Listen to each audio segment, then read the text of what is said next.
for the audio, or you can even watch back. Giving players all the props, or put them on blast. We don't give no hot takes, only talk facts. We're giving all our devotion, riding high on this wave of emotion.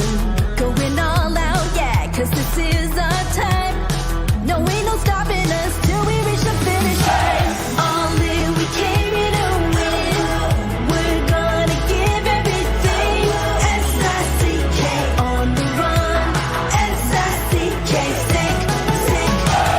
On fire, we're ready to fight. We'll bring the house down tonight. S-I-C-K on the run. S-I-C-K, sick, sick. Playing on the car ride, play it when you lounge. X and O, you know that we can hold it down. Shout out to my man Sammy, got it off the ground. And to all the listeners tuned in right now, got debates, analysis, and speculation. This is sports talk for the new generation. You know where to find us, got a reputation. Sick podcast, your #1 sports destination. Giving all our devotion, riding high on this wave of emotion. Going all out, yeah, cause this is our time.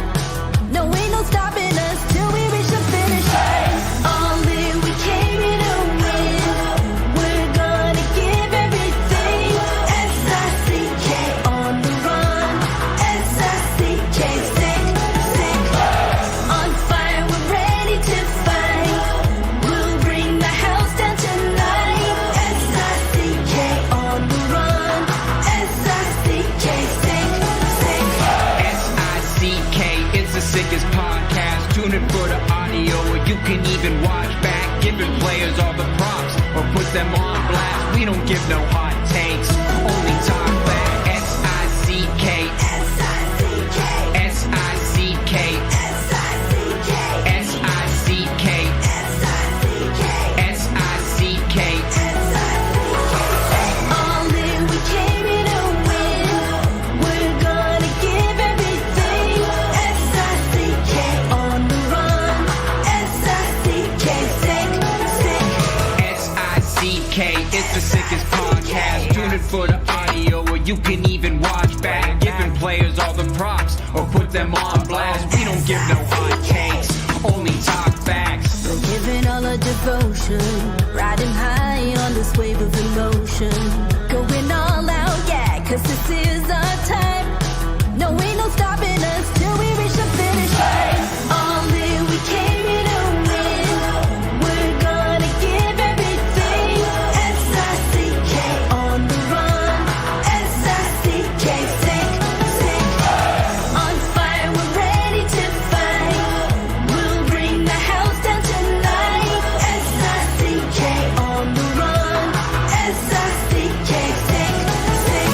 Playing on the car ride, play it when you lounge. X and O, you know that we can hold it down. Shout out to my man Sammy, got it off the ground. And to all the listeners tuned in right now, got debates, analysis, and speculation. This is sports talk for the new generation. You know where to find us, got a reputation. Sick podcast, your #1 sports destination. Giving all our devotion, riding high on this wave of emotion. Going all out, yeah, cause this is our time. No, ain't no stopping us till we reach the finish line. All in, we came here to win. We're gonna give everything. S-I-C-K on the run. S-I-C-K, sick, sick. On fire, we're ready to fight. We'll bring the house down tonight. S-I-C-K on the run. S-I-C-K, sick, sick. S-I-C-K, it's the sickest podcast. Tune in for the audio, or you can even watch back. Giving players all the props, or put them on blast. We don't give no hot takes, only talk back. S-I-C-K, S-I-C-K, S-I-C-K, S-I-C-K, S-I-C-K, S-I-C-K. Turn up your volume. Because you're about to listen to The Sick Podcast. With Tony Marinaro.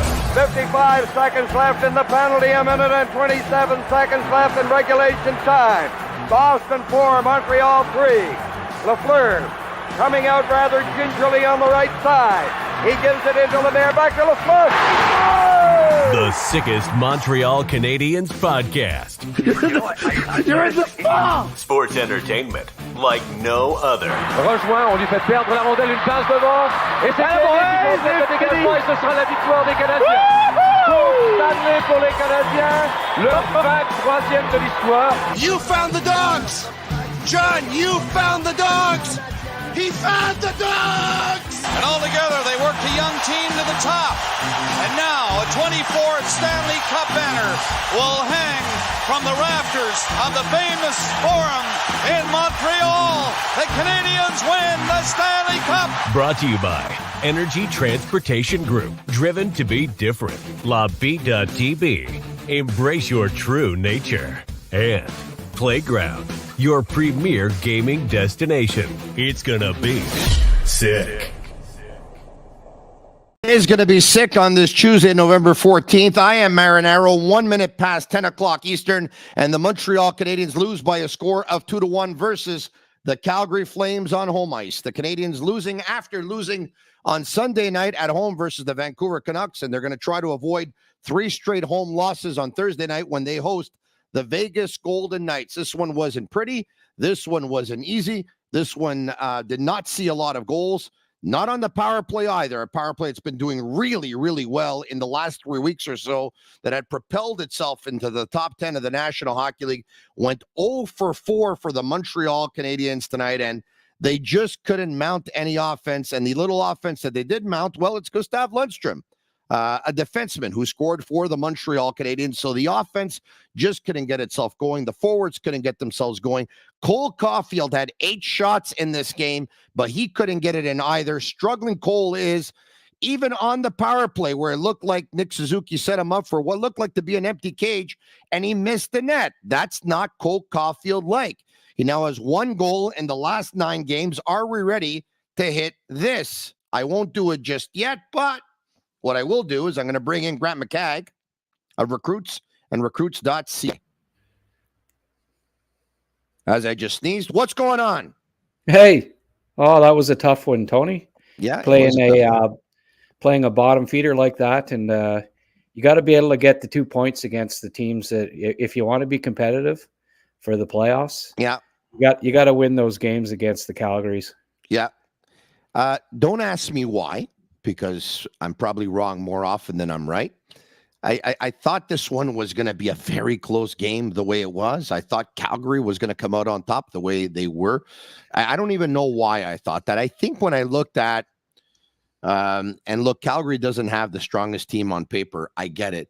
But when I looked at some of the depth that they had at the center ice position in this game, and the fact that Markstrom was going to be back in goal, I don't know Markstrom's record against the Montreal Canadiens. He just seems to play pretty well against them. But I go, you know what? Elias Lindholm, Nazem Kadri, Mikael Backlund, and that's not bad depth at the center ice position. Huberdeau is struggling. And maybe he was going to be up for a big game in Montreal. As it turned out, he wasn't. He wasn't very good at all. I didn't even know that Jonathan Huberdeau played in this hockey game, to tell you the truth. But you're right. The Montreal Canadiens do lose a tough one. I talked about the power play that has been really going over the last month or so. They weren't going tonight. And I'm going to tell you this. By no means, I'm not going to tell you that they would have won this hockey game with Michael Pezzetta, right? I just think, Grant, he's an easy guy to scratch. But if I take a look at his last 2 or 3 games, he's giving the Montreal Canadiens his heart, his soul, his energy. He's leading them in hits. Do you know who led the Canadiens in hits tonight? No. Slafkovsky. Okay. 4 hits. Yeah, well, he's led them enough times. He's one of only 5 players to have 25 plus hits and 12 block shots in the league. I think I just made your night by telling you that Slafkovsky led the Canadiens in a category tonight. Look, well, he led them. He led them in assists too, or at least. Why don't you get up and you and I will do a dance at a distance? We'll do a little tarantella dance. Look at tarantella.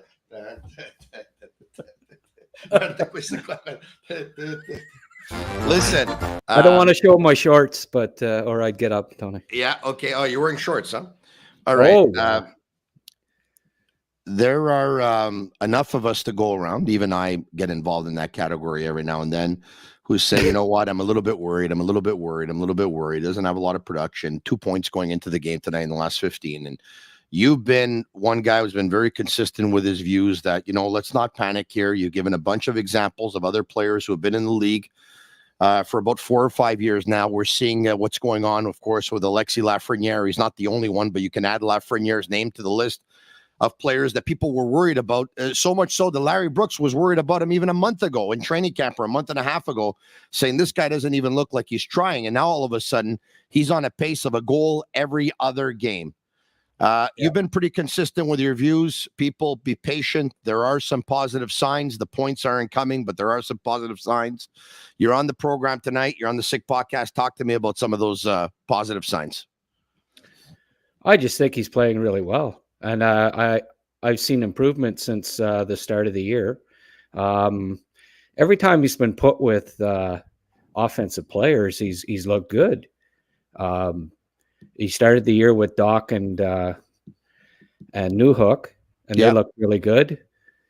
Then he had a great first game in Toronto. Yeah. Then he got put with Suzuki, and Caufield scored a goal that night.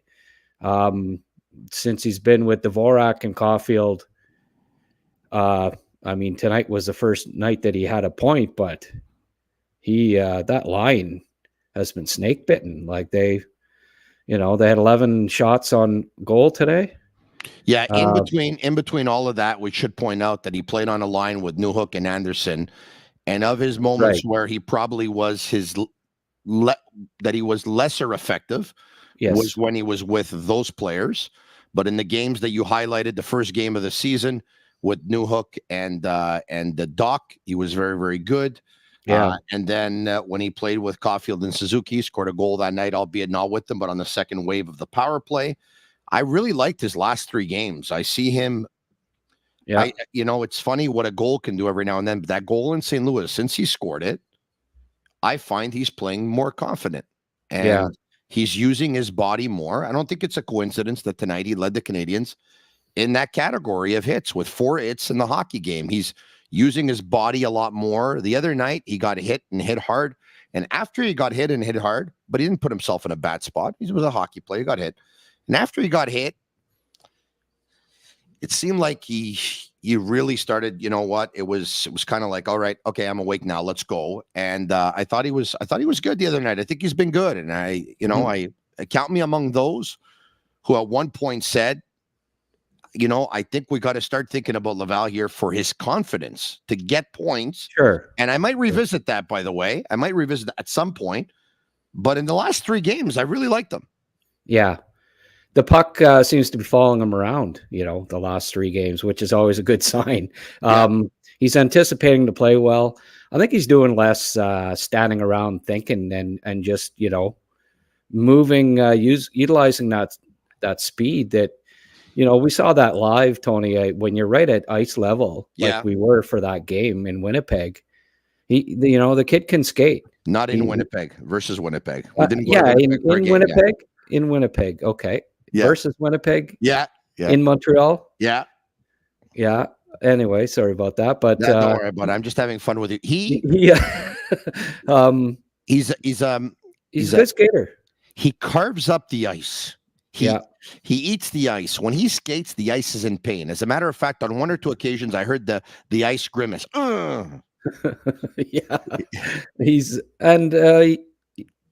I've really liked his play away from the puck.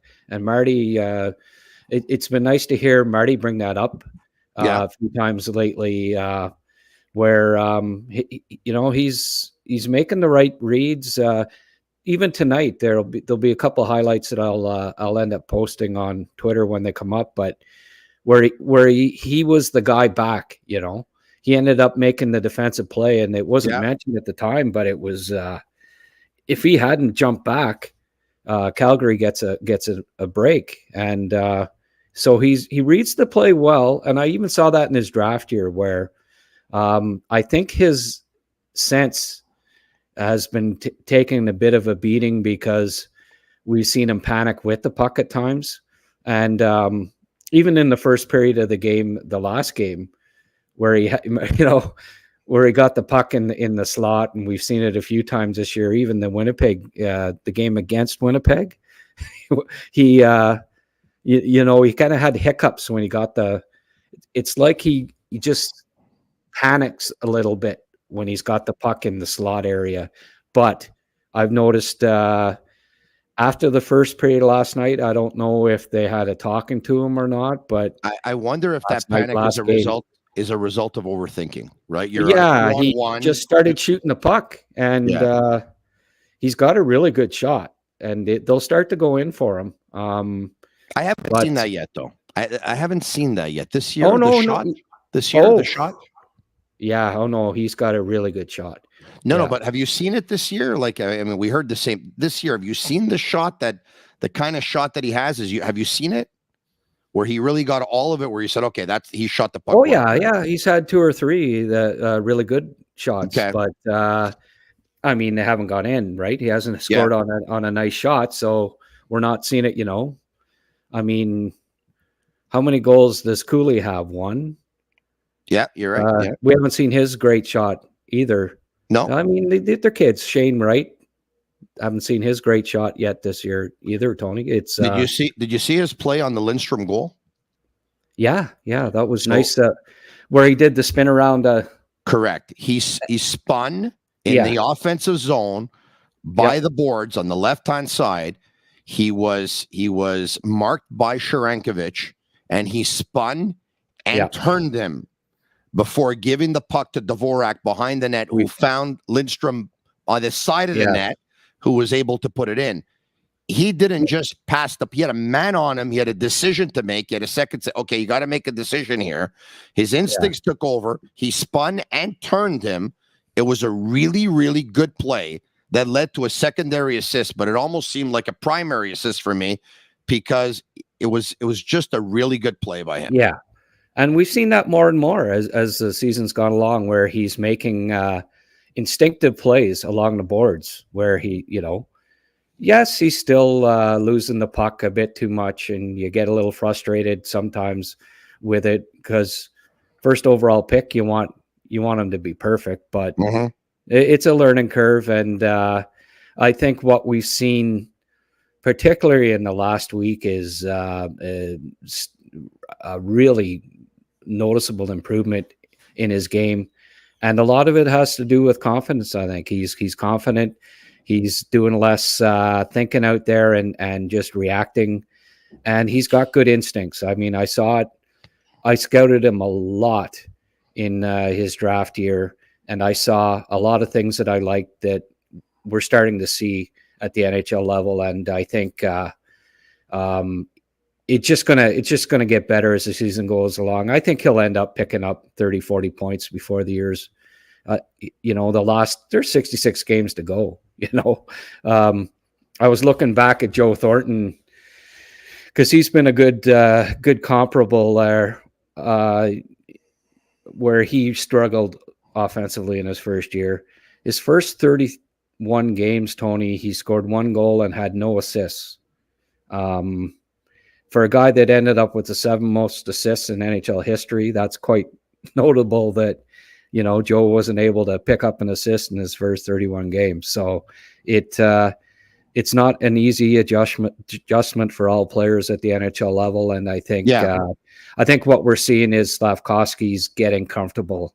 And that was, I think, the main thing that had to happen because he's got the physical skills and the mental skills. It's experience. And I think it's only going to keep getting better from here on in. You know, we've seen the stats where Joe Thornton once again had only 7 points in his first season in the National Hockey League in 55 games. The year after, he averaged a point every other game, and then it just got better and better and better. We saw Tage Thompson, who, you know what, it was difficult in his first couple of years, and then into year 4 in the National Hockey League, boom, he started to come into his own. We talked about Alexis Lafreniere before. The thing that has people worried is that you bring up these names, they start thinking about names of guys who were first picks overall in the past who didn't go on to have the careers that a lot of people saw in them. So I think that's what worries people, right? Oh my God, is he Nail Yakupov? Is he Patrick Stefan? Is he going to be one of those guys that went first overall and didn't have the career that he was expected to have? That's what worries me. Well, in the last 6-7 years, kids that have picked first overall and were 18 years old and played at 18. I mean, I sent a stat or a graphic. I don't know if Yellow I think we have has it. I think we have it. Yeah. If he says we have it, we have it. There we go. Okay, here we go. Okay. So their first 60 games, right? Yeah. This is their points per 60 minutes. Okay. Yeah. Hirsche, Kotkaniemi, Lecavalier were all clearly ahead of Lafreniere, Hughes, and Thornton. Yeah. So Jack Hughes struggled his first 60 games. Lafreniere struggled his first 60 games. KK, for all of the heat that he took, had one of the better seasons in recent times as an 18-year-old. And then now look at their fourth season. By the fourth season, Jack Hughes was averaging 3.81 points per 60. That was last year. So far this year, he's averaged 2 points a game that he's played.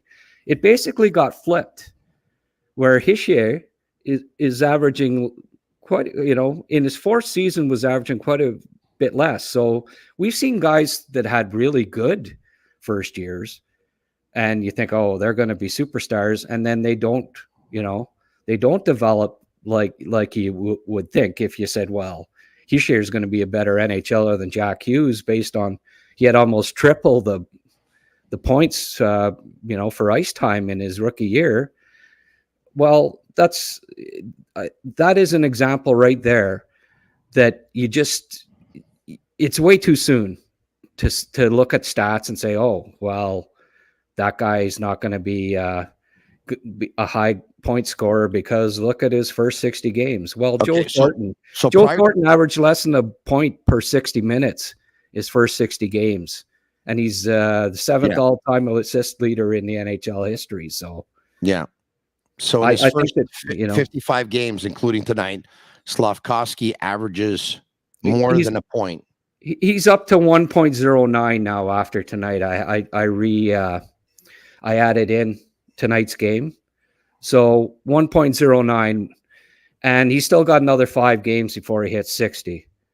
That could get up close to, like, if he gets 3 or 4 points in the next 5 games, and that the way he's playing, I wouldn't doubt it. He's going to be close to 1.32, which is what Hughes averaged in his first 60 games. So I think that just goes to show you, Tony, that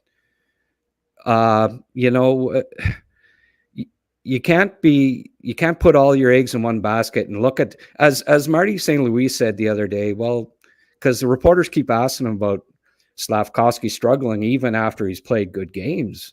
And Marty said, too many people are looking at the score sheet. He's playing well, and it's true. And the advanced stats bear that out too. His Corsi's in the top 200 in the league. His expected goals are in and around top 100 in the league. So even the advanced stats are backing that up, where, it's not, you're not seeing it on the score sheet yet, but the kid's playing well and the points will come. What do you think of Caufield's game? Because he's clearly snake bitten. Going into tonight's game, Caufield led Montreal Canadiens players in points. But he's got 5 goals now in 16 games. So it's a goal every 3-point-something games.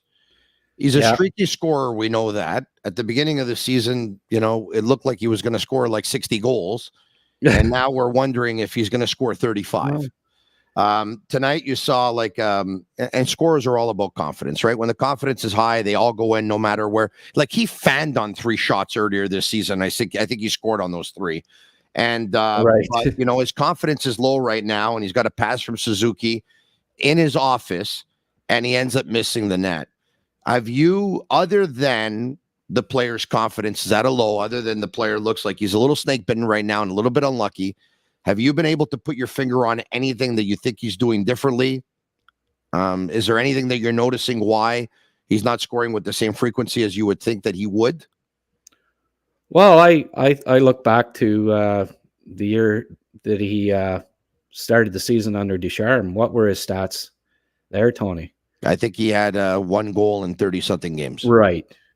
So, I mean, if this was under Ducharme, he'd be, 5 goals. That's amazing. But how did he end that year, Tony? He had like, But I think, Grant, up until 3 weeks ago, I think you sent me a stat. I think Cole Caufield had 49 or 50 goals in his last 82 or 83 games or something. Yeah. So it's disappointing that he's you cursed him with that stat. You cursed him. Yeah, that's right. But he you wonder a little bit, I guess. He had shoulder surgery last year, right? Yes. I'm glad you brought that up because even when he scored, look, I've seen him wire the puck a couple of times, but I didn't know if I was the only one in this assessment. That wiring of the puck, it doesn't seem to happen all the time. Is it me or is his shot not where it used to be before the operation? It's quite possible. And, but that doesn't mean that it doesn't, it's just simply a matter of time. It's like when a guy has a major knee surgery, right? Yeah. It takes them a little while before they're back 100% to what they were before. And I mentioned it in the off season. I hope that he doesn't lose any of his shot because that's his bread and butter. Of course. But it could be just a matter of, I'm thinking that he had major shoulder surgery. So it's not something that you can expect to be back to what it was right away. And I mean, we're only 6 weeks into the season, something like that. So I'm thinking and less hoping less than that. Was opening night not October 11th in Toronto? 5 weeks into the season. Yeah. 5 weeks. So, yeah. If you October 31 days, so it's been 5 weeks. Yeah. Well, tomorrow will be 5 weeks on the nose. It was a Wednesday night that they opened up their season in Toronto. Right. So, I think it's probably has something to do with it, Tony. I wouldn't worry about it after 16 games, after 5 weeks. But if the next 32 games he scores less than 5 goals and the shot doesn't seem to be what it was before, then you start to maybe get a little bit concerned about that because his shot is his bread and butter for sure. So with just over 12 and a half minutes to go in the game and the Canadiens trailing by a score of 2-1, Marty St. makes a coaching move. He puts Caufield up with Suzuki and Newhook, and he brings Anderson down to play with Dvorak and Slafkovsky. It didn't pay off. He didn't get a goal from either line or any other player in this game, but now it begs the question. After just a couple of games of separating Caufield and Suzuki, and now 2 straight losses on home ice, does Marty St. Louis, in your opinion, go back to reuniting Caufield and Suzuki? He might. I think the Dvorak lines looked really good. So I think that would be unfortunate for Slafkovsky, but Caufield's your quote unquote 50 goal scorer, so you got to get him going, right? I think Slaf and Caufield have looked good together. They just hasn't resulted in goals yet, but what I noticed too, Tony, was they started off with Dvorak with Anderson and Slaf, but they put Monahan with Anderson and Slaf as well. I noticed. Yeah. I'd love to see Anderson Slafkovsky play with Monahan because he's just such a smart centerman and good defensively. I think they'd be great duo both ends of the ice because I think Slafkovsky is going to be one of the elite defensive hockey players in the league. He's just got all of the attributes, and we see it, and it's developing. Block shots, hits, covering up for guys, back checking. I don't know if you saw that clip I put up of his 2 back checks 2 games ago. Mm-hmm. He just, he outskated everybody to get back into the play. He's got that competitive spirit to him, and very unselfish. And I really think that he's going to be an excellent defensive player in addition to getting points. And I'd love to see him with Monahan. I hope Grant that line, Pearson line, like I think Pearson has in his last 11 games, he's got 1 point, I do believe. Yeah. So that line started out pretty decent, but I wouldn't. The last 11 games, I think Pearson's -6 or and 1 point. So breaking that line up wouldn't be the end of the world either, I don't think. Because I look at it this way, Grant. If those players, and I think Gallagher's had a pretty good season, by the way, deserves credit. Yeah. But if those players are third line players right now, we're talking about Gallagher and Pearson, then they should have the third line centerman on this team and not the second, not the second line centerman on this team. I mean, they should have. And you know what? With all due respect to Caufield, I saw a stat earlier tonight watching the game on television that Monahan is the player who's picked up points in most of the games, more so than any other player on the team. You can make an argument that Monahan is the first line centerman of the team 15 or 16 games into the season, yet he's on the third line. So I would take Monahan off that line for sure and put Dvorak to center Gallagher and Pearson. No doubt about it. I agree with you there, 100%. Yeah. Grant, it's easier for a coach to make lineup changes or changes to his lines when you've lost a couple of games on home ice, especially too. Like he might be tempted to go that way versus the Vegas Golden Knights on Thursday night. I might even consider Gallagher top 6 because, like you say, he has been playing well. Yeah, and Josh Anderson, I'm sorry, but he's playing 18 minutes a game. He's playing every first power play. He's playing at the end when they're 6-on-5. He's playing overtimes. He's playing every offensive opportunity. How many goals does he have, Tony? He doesn't have many. He's got none. Right. But I'll tell you the only thing that's going for Anderson this year is drawing penalties. Yeah. I think I read somewhere that he's number 1 in the league for drawing penalties. I mean, that's a pretty impressive stat, you have to admit. But talk about confidence. Talk about snakebin, like Josh Anderson. Josh Anderson, I'm telling you, if they had some time off, and they don't have much between now and Thursday, obviously, I would take him, get on a plane, go to the nearest beach, put the puck on the sand. If he hits the water, you bring him back home with you, and he's ready to play next game. If he doesn't, you leave him there. I don't know why they keep putting him out the last minute. Like, you don't try to get him going when you need a goal. You've got the 6-on-5. Try to get him going earlier in the game. But when you need that goal, and then who's the guy that got set up with 10 seconds left in the slot? Was Anderson. And it's, of course, what'd he do? I don't think he even got the puck away. Like, I don't understand why they keep putting him in when they absolutely desperately need a goal. He's one of the guys on the ice. Why?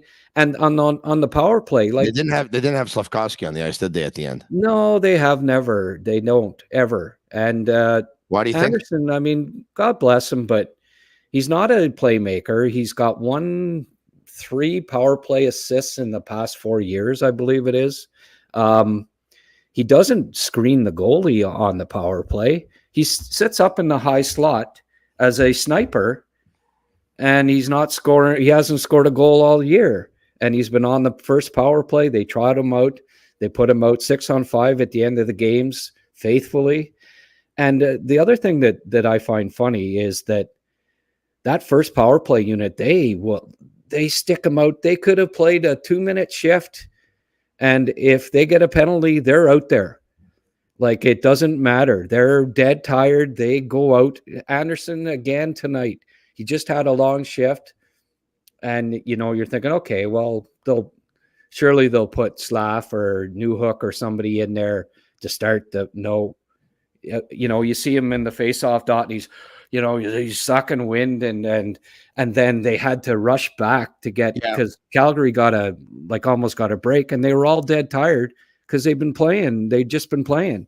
The other night, last game, I think they had a 90-second shift and they got a penalty against, and they kept them out 5-on-3. Like, they wouldn't take Anderson off even 5-on-3 after a 90-second shift, because they just, for whatever reasons, those guys dead tired. They think Anderson, with no power play points in the last 4 years, dead tired, is still better than having to try and Slafkovsky or Newhook. And I just find it a bit curious, but hey, they're top 10 in going into this game. They were top 10 in power play scoring. So I guess you can only be so critical of it, but I still think it could be better. I think Anderson needs to be taken off the first power play until he starts scoring. He starts scoring, sure. I mean, he's got a good hard shot. Yeah. And when he gets it on net, it's dangerous, but he's missing the net. His sights are off this year. The closest he's come is a couple of, he hit the crossbar tonight, and there was one nice save, but 80% of the time it seems like he's missing the net altogether. So I think they need to get him off the first power play. Yeah, by the way, bad news coming out of Buffalo. Charlie McAvoy of the Boston Bruins kicks out his left foot and catches Tage Thompson's, I don't know if it's his ankle, left ankle. Let me just take a look at it. Yeah, left foot, left ankle. And he leaves the game. And Sabres head coach Don Granato says that Tage Thompson will miss significant time. So that's a really, really bad injury there for Tage Thompson. We're just talking about him before, that it took a while for him to get going, and he did. But that's really bad news. All right, okay. Coming out of the Montreal Canadiens room, Marty St. Louis, and I'm getting this off of Anthony Martineau of TVA's timeline on Twitter on Caufield's play and Slafkovsky's play. Les deux ont eu un bon match ensemble. Ils ont bien joué. Alors, si tu vois ça comme une chimie grandissante, je dirais que oui. The two players played well together. So if you want to start calling that chemistry, yeah, I would say that it is. Then he was asked about the fact that a couple of his forwards are snake bitten. I would imagine it's in regards to Caufield and Anderson. It's an opportunity to grow, he says. For me, I can continue to show a side of me that I look at as a quality, which is my empathy, and it's important for me to help the guys. So he's basically saying that he's feeling for them and he's trying to help them along instead of probably putting some kind of pressure on them. Josh Anderson, it's the first time he says, I have to change something now. I don't know at this point. It might be my stick. I don't know, but I feel like I have to change something. Thoughts? Lie of a stick, maybe. Yeah. Marty is such a player's coach, isn't he? Yeah. You got to love that about him. One thing I noticed and I commented on tonight was both goals were scored early in shifts, a player shift, a line shift. Mm-hmm. He kept them out there.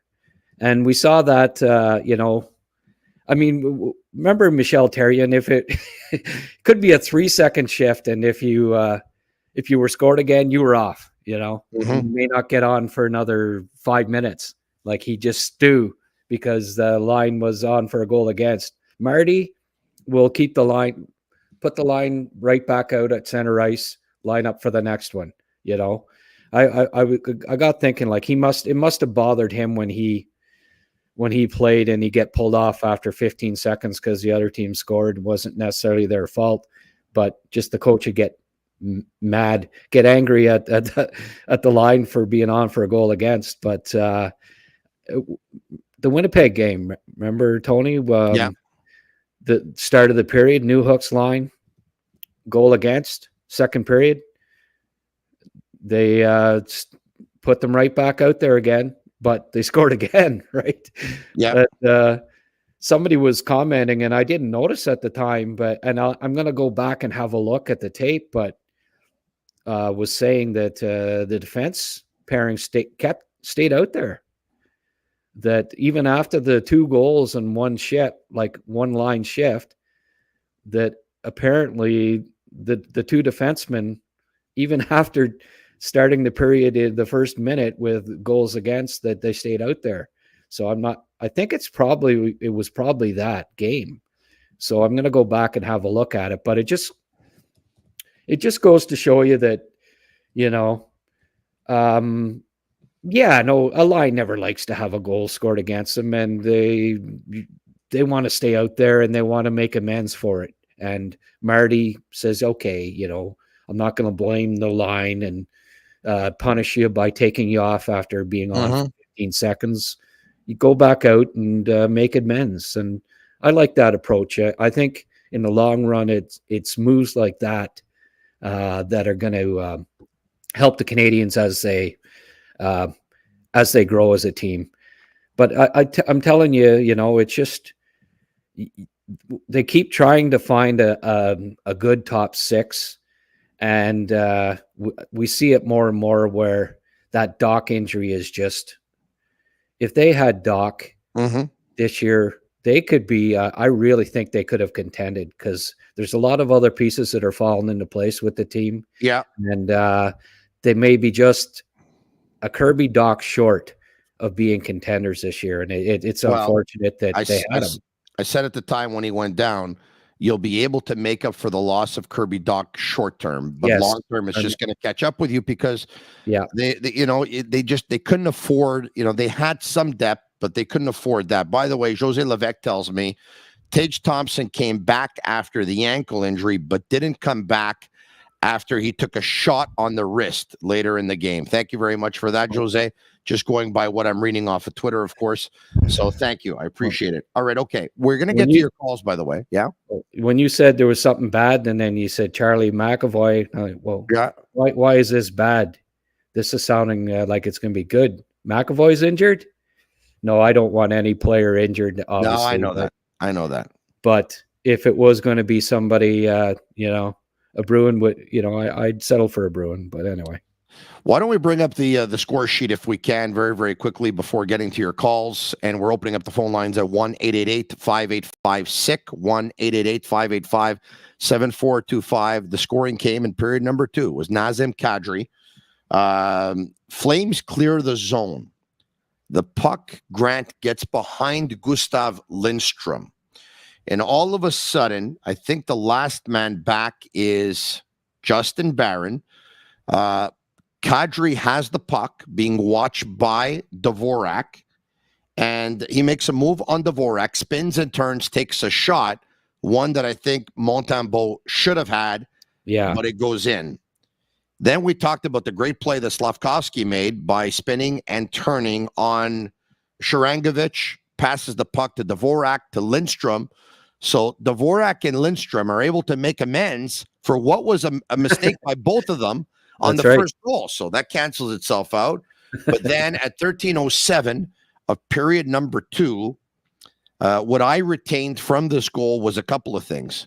One is that Xhekaj gave Zary some space, wasn't able to tie him up. But 2, Nazem Kadri won a very important offensive zone faceoff versus a guy who's usually very good at them, Sean Monahan. Yeah. And that ended up being the difference in the hockey game. Canadiens outshoot Calgary 34-29, but it doesn't matter. They lose by a score of 2-1. By the way, they had a goal, which they scored, but was called offside. So, there's a couple of, I'm talking about Calgary, by the way. Dvorak made a really nice pass too on that goal. that he saucered it over the back of the net a little bit. Yeah. As I think Dave Poulin does such a great job. I don't know if you were listening to Dave, He's very telecast or not, but yeah, we got to get him on the Sick podcast. We got to get him on the Sick podcast. Oh, he's just he's one of the smartest hockey guys for sure. I love his analysis. I think he's great. He was a very smart player. Yeah, he was. He was a very, very smart player. He was a great 200-foot hockey player. When we talk about some of the better 200-foot hockey players, very good defensive hockey players, was a good face-off guy, was very, very good in his own end. And you can sense that hockey brain in his analysis, of course, when he talks about the game. Absolutely. Yeah. All right. So we're going to open up the phone lines. Why don't we get to your calls right now? You called. Presented by Playground. Calls, I'm going to say this. Suzuki, 20 minutes and 42 seconds, the most used forward in tonight's hockey game. The least used forward was Jesse Ylönen with 9 minutes and 3 seconds. Ylönen, unfortunately for him, there's a chance for him to pounce here because, with Pezzetta, and we haven't talked about Raphael Harvey-Pinard, but with all due respect to Harvey, I love the kid. I really love the kid. I didn't even know he was playing tonight. No, there's been a few of those games with him this year, and it's been unfortunate, but I think Pez has to stay in the lineup. I agree with you completely. He brings dimensions that those guys don't. Like, he's got size. His advanced stats are excellent this year. He's playing well defensively. He's forechecking. He's hitting. Competing. I think that's the kind of guy you need on your fourth line. And I hope that Pez is a regular in the lineup here on out because he brings that dimension that other guys don't.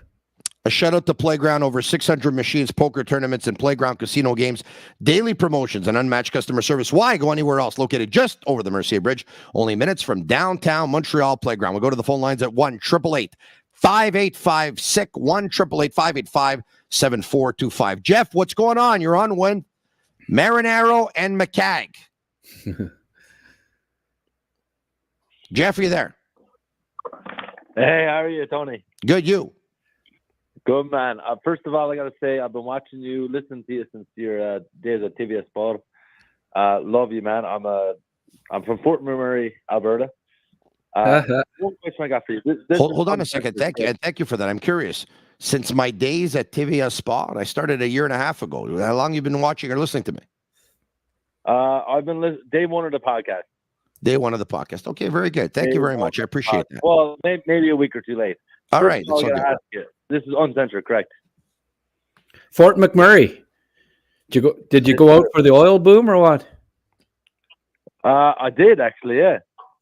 A lot of Quebecers headed out to Fort McMurray. What, 80s, early 80s?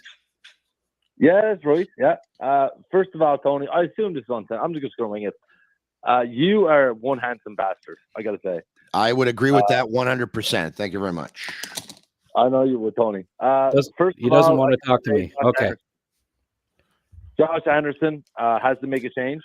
We all know that, right? I think maybe you should start shooting the other hand. There you go. Instead of shooting right, shoot left. Just try switching off, whatever you got. Chris Chelios was good at switching over the hands on the stick or switching over the stick the other side. Yeah. Gordie Howe. I think that I should pick up the phone, call my friend Marilena Lentini, who is one of the best in Montreal, one of the best in Canada, one of the best in North America, one of the best in the world at first of all, identifying if there is a malocchio, the evil eye.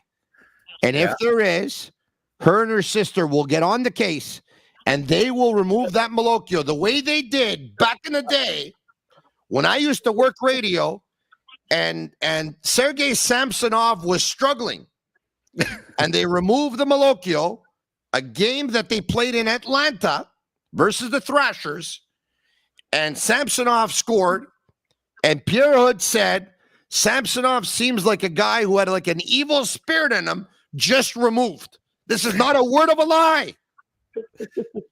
I made the Journal de Montréal like a day or two later, by the way. So Tony, yeah. Samuel Montembeault.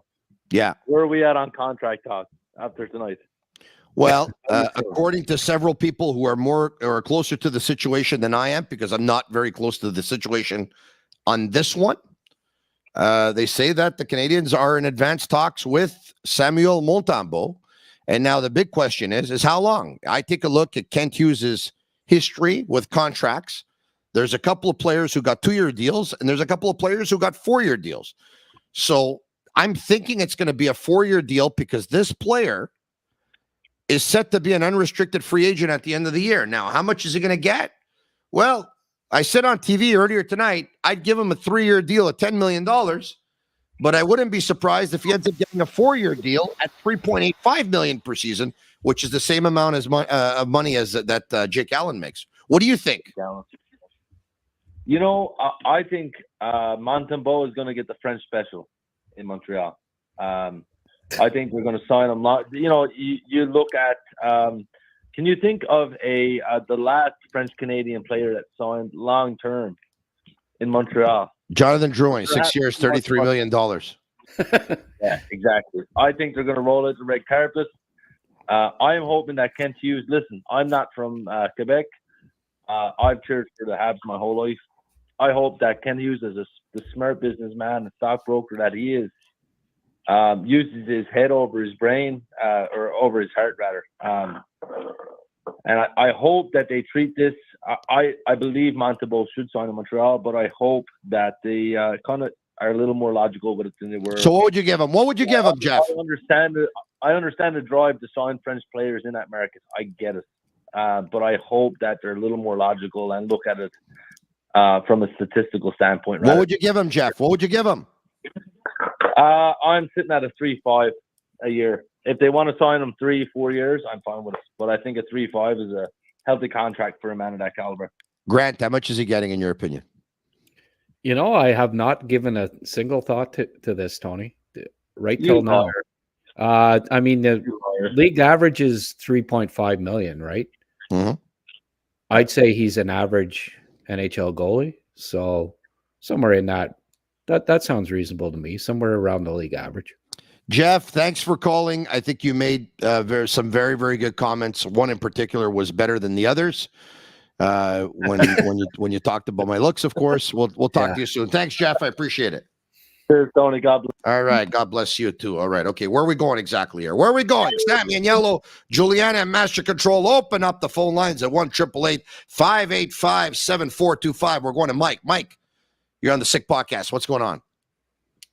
Well, Tony, first off, I'm really excited to be on the Sick Podcast with you and Grant McCagg. Thanks for having me on. Thank you very much. Thank you. You're bringing a lot of energy to the Sick Podcast. I like the start so far. I like the start. Mike, don't let me down, Mike.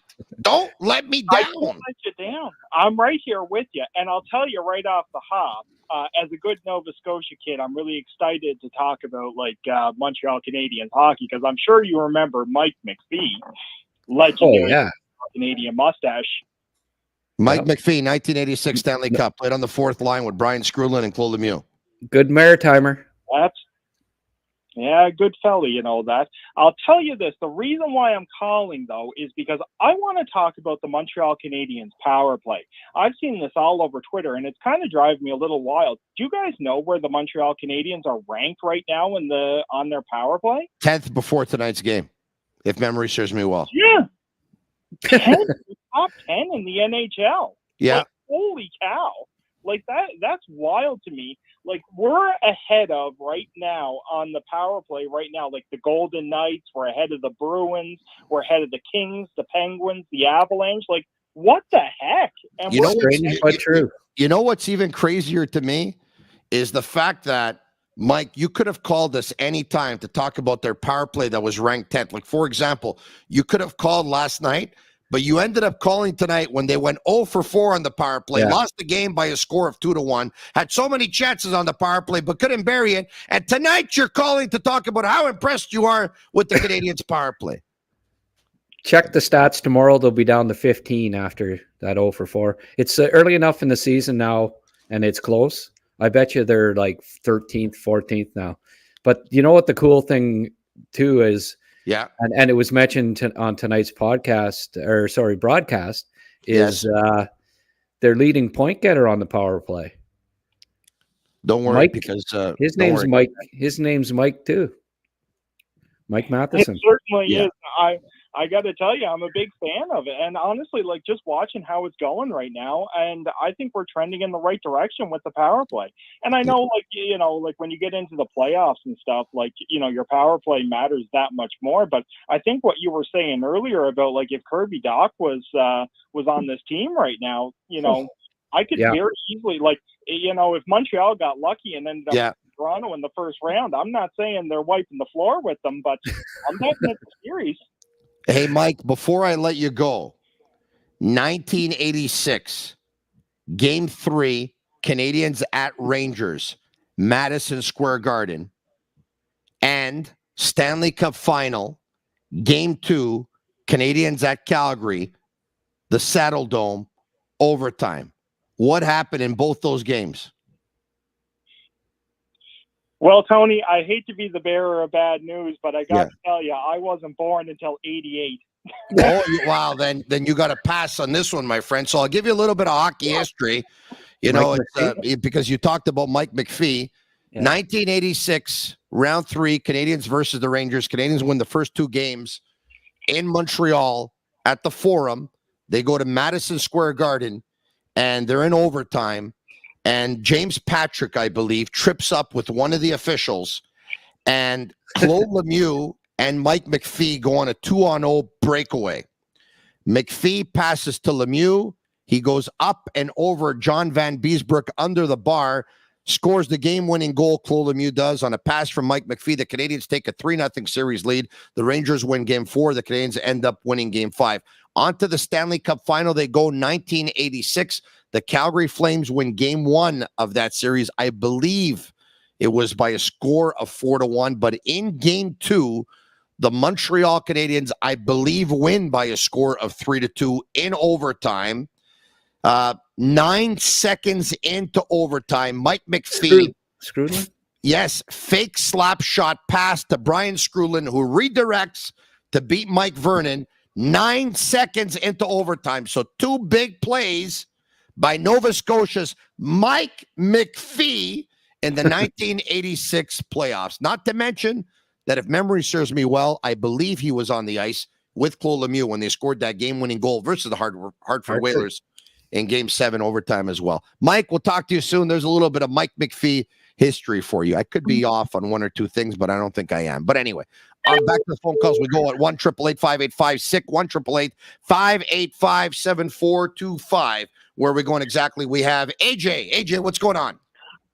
Hey guys, good evening. How are you? Very good. Are you ready to hit the panic button in regards to any Montreal Canadiens player whatsoever? Yeah, Josh Anderson will be an LA King before the trade deadline. Mark my words. You're ready to hit the panic button? Button, but you know what? I just think, you know, he's not as suited as everybody maybe thinks he is, and maybe it's not their time right now. But don't hit the button yet. Don't hit the button. You know what it says? Panic? I thought it said synapse. No, it says panic. Tell me to hit it. Tell me to hit it. I like the way it sounds. Just tell me to hit it. Even if you don't want me to hit it, tell me to hit it. All right, go ahead, hit it. Don't panic! No panic! Panic!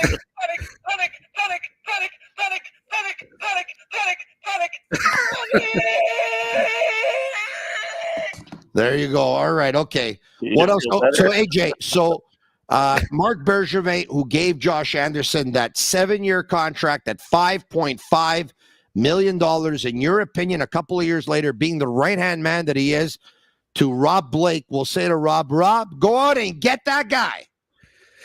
Well, can you imagine Dubois and Anderson in the playoffs? I mean, what a combo, what a handful that would be, you know? Yeah, I got a great deal. Send them Josh Anderson. Let's get back Phil Deneau. Yeah, and they probably got 2 years left in their window, you know, with Kopitar and Doughty and what have you. So, you know, it might be worth a gamble. I mean, I'd look into it if I were them anyways.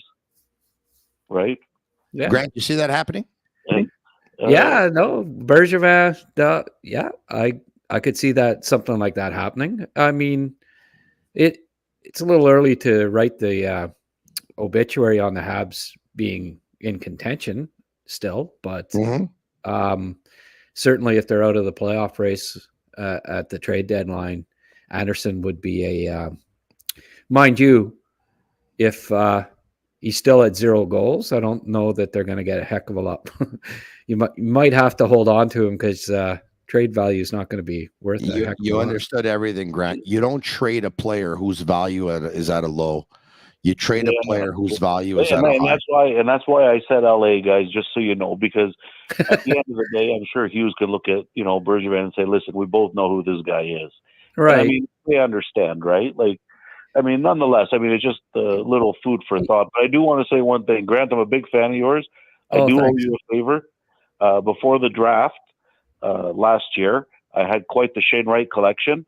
And when I heard that, you know, you were thinking Slafkovsky was going first, I got at it pretty quick, and that's kind of what I did. So I owe you a steak for that one. Thank you. And second of all, this team is frustrating for a big reason for me. Even though I love watching them, I'm having a great time. I think they're awesome, and I'll never turn my back on them. But it's the little things that are killing them. The passing especially. They have some issue completing 3 passes at moments when they're nice and simple and easy. And I'm sure that comes with experience.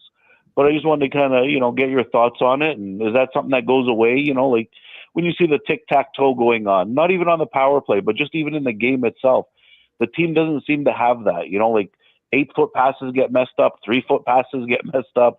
Guys are shooting into each other's shins at times.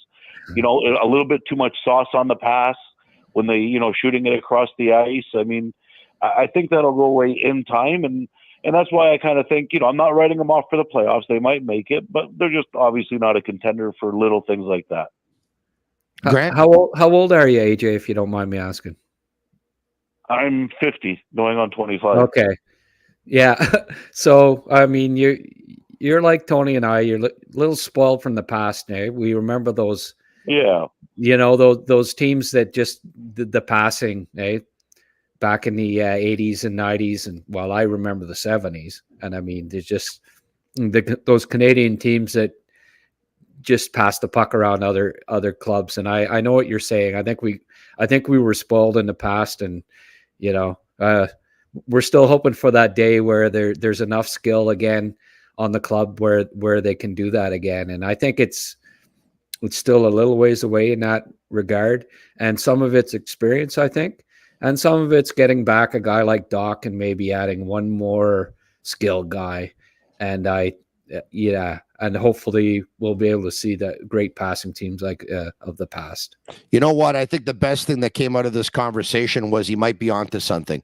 Even if Josh Anderson's stats are not where they should be, Kent Hughes can call the Los Angeles Kings and tell Rob Blake he's not having a great year, but he's really, really down since Marc Bergevin left Montreal. And so he wants to be reunited with him. And maybe, who knows, it just might work. Thanks, AJ. We'll talk to you soon. Of course, all in jest it was. Let's get to one more phone call, Grant, and then I think we might just call it a night. One more. Hello, it's Jeff in Dorval. Jeff, what's going on? Yeah, hi. That's a long time no see, Tony. Hey, comment ça va, mon Jeff? Comment ça va, mon Jeff? Ça va, Tony. Ça va bien, même quand il pleut, le soleil me tend la main, ça va bien. I love Dorval, by the way. Yeah. I love Dorval. Yeah. Yeah, me too. I love also Ville LaSalle. My family's back there. Yeah. I love Ville LaSalle, especially Angrignon Park on a Friday night around midnight in the parking lot. Yeah. What's going on, Jeff? What's going on? Qu'est-ce qui se passe, là? Yeah. I was watching the game tonight, and It reminds me when I was young, because the first captain I was watching if we playing with the Canadiens was Pierre Turgeon. Wow. Pierre Turgeon. Yep. In 1996. Yep. I was I was born in 88, so 7 or 8. Yep. I remember, bring me back memories, but Tony, I'm watching the Canadiens. Should I be the one to say this? Hold on a second, Jeff. Should I be the one to say, Grant? Should I be the one to so Grant, you know what? You said it. You said it earlier tonight on Twitter. I'll have you say it. I think you said it was you that said it tonight on Twitter regarding Pierre Turgeon and the Habs Ring of Honor. Yeah, that's almost a little embarrassing to have him put in the Ring of Honor. They've had so many great Habs in the past. Don't get me wrong, Pierre Turgeon was a fantastic hockey player. And but he was here for other teams. He played one full season in Montreal. They got eliminated in the first round of the playoffs. He has 120 career points, which puts him about, 300th all time on the Canadiens. And they put him in the Ring of Honor because they automatically put guys in the Ring of Honor that go to the Hall of Fame. What if they make a trade at the deadline to pick up a UFA that ends up scoring no points for the Canadiens? He signs with another team, but he goes on, like he ends up being in the Hall of Fame. Are they automatically going to put him into the Ring of Honor? Look, Pierre Turgeon's a big-time gentleman. He was a very, very good hockey player. Of course he was. Yes. But with the Montreal Canadiens history, it was a little bit weird to say well, the least. Why isn't it Andrei Markov that's getting honored in the Ring of Honor right now instead of Pierre Turgeon? Somebody that Carey Price is going to be the next Hall of Famer for the Montreal Canadiens. Who's that? Carey Price said. Yeah, if everyone could get in, no wonder Carey Price is in. Carey Price going to the Hockey Hall of Fame for sure. Oh yeah. No, he'll be in the Ring of Honor. True. But do they only put in Hall of Famers in the Ring of Honor? I'm not I know they automatically put those guys in, but are there players that aren't in the Hall of Fame that are in the Ring of Honor? You know what? I don't have the answer to that question. I was Googling that and trying to find out the names. That's a good question. I was trying to find out the names of all the players that are in the Ring of Honor. I wasn't able to find it before the game, but I'm curious about that. Who all's in there? I think he was in the Ring of Honor. If I'm not mistaken, when he was honored, couple years ago, if I remember. Saku, I read somewhere that Saku's in the Ring of Honor, and he's not in the Hall of Fame. Yes, Saku is in the Ring of Honor. Yes. Okay, so there are. Remember that. I think Markov's got to be. Why would you honor him a couple of years ago with PK Subban? But I don't know. They didn't do it. I don't know. It was maybe Markov was doing something in Russia or something. But there's 50 guys I can think of that are more deserving to be in the Ring of Honor than Pierre Turgeon.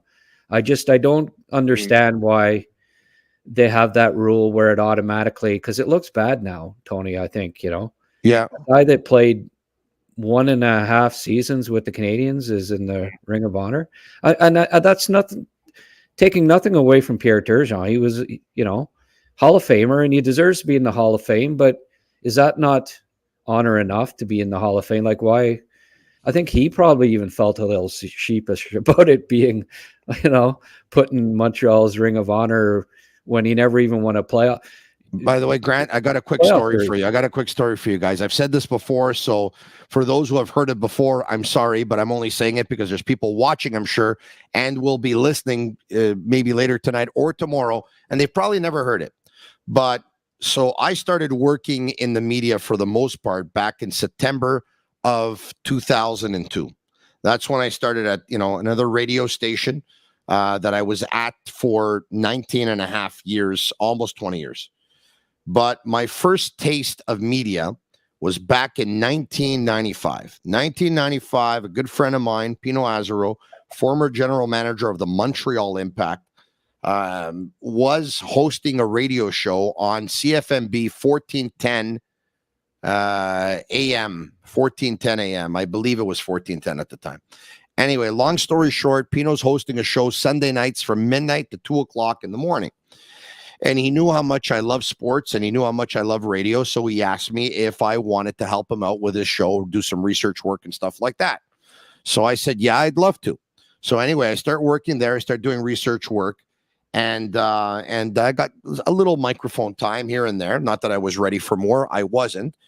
And I get some accreditation. I get accreditation to go to Montreal Canadiens practices. The very first practice that I go to, if memory serves me well, which was in 1995, was at the Montreal Forum. So I go to the Montreal Forum. I am in the stands, covering practice. And all of a sudden, there's murmurs that Serge Savard is upstairs with Captain Kirk Muller. So we all gather, we're waiting. And then all of a sudden, Muller comes downstairs. We get him in the hallway in a scrum. And he announces to us that he's been traded to the New York Islanders, along with Matthew Schneider, in return for Pierre Turgeon and Vladimir Malakhov. Muller was distraught. Muller was distraught. He was devastated. He started crying here. At one point said, I really loved here. I started crying. He could not finish talking, and he just left the scrum, and he left the building. I got rattled so much to see Muller break down and cry. I said, I don't know if I can ever do this job. Anyway, long story short. He's a great person. Kurt Muller is a great person. I met him once. Yeah. He spoke me in French. Wonderful, wonderful guy. Long story short, I think I volunteered at that radio station for about 3 months, and then that was it. It was over. And then I didn't get my next shot in radio till about 7 years later. So there is my Pierre Turgeon story. Wow. My first day ever with accreditation in the Montreal Forum. Pierre Turgeon was traded to the Montreal Canadiens in a deal for Kirk Muller. Jeff, anything else? Yeah. Yeah, man. Your broadcasting career reminds me of me starting watching hockey. It was about the same time. Pretty cool. Yeah, it was in the 95-96 season when Patrick Waugh got traded. Man, oh boy, I never forgive Mario Tremblay for this. Oh, I was a young child. I remember when my late father, I was not happy at all when they traded Patrick Waugh. Yeah. Oh boy, December 2nd, 1995. Trade. Oh boy, this was a bad memories, and it was my first year watching hockey. After that, I really liked Vincent Van Foos also. I think he's in Hall of Fame a couple of years ago. Yeah. You remember how many? You remember how many goals Patrick was in for that game? 9. 11, I think. 11. That is correct. Grant is right. The Canadiens, December 2nd, 1995, the Canadiens lost on home ice in Montreal by a score of the Montreal Forum by a score of 11-1, and Patrick Waugh was in for 9 goals. Yeah. You want to know a fun fact, Tony? Tell me. Who the Habs are playing on December 2nd this year? I'm going to say Detroit. Yep. I was watching the schedule, boy. So December 2nd, 1995, and now 2023. I hope we don't get lit up for another 11 goals this time around. Yeah. It's going to be... Jeff, thanks so much for the phone call. You brought a lot of enthusiasm. Thanks, man. We'll talk to you soon. Yeah. All right, Tony. Have a good day. Also, Joe from Brew later. He says hi. Oh, yeah. Joe Cipriani, my friend. Mo Chum. Yes. Say hi to Joe for me, right? Okay. He's a good guy. He's my co-worker. Good. He's a good man. Everything he says about me is true, by the way. He said hi.